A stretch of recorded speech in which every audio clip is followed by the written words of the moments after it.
This is the Lone Crater YouTube. We hope this video helps. In this video, I will explain how to collect propolis from a beehive. First, select a warm day in late summer or early fall, as propolis is softer and easier to work with then. Always wear your protective bee suit and gloves because propolis is incredibly sticky and can stain clothing. Make sure you have a hive tool and a propolis trap ready for the process. To begin, carefully place a propolis trap directly on top of your hive's uppermost frames, replacing the inner cover. Next, use a small stick or shim to prop open the outer cover just a little, allowing a tiny bit of light into the hive.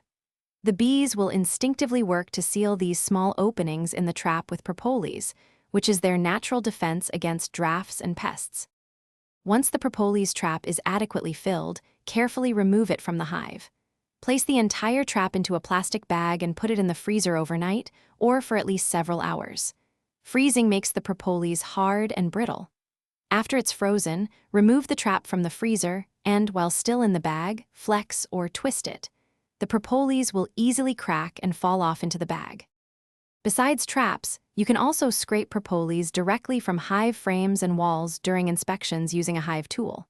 For storage, place your collected propolis in an airtight container, such as a glass jar, and keep it in a cool, dark, and dry place. Properly stored raw propolis can retain its beneficial properties for approximately 12 to 18 months, ensuring its quality for future use. Thanks for watching. Consider subscribing if we helped you.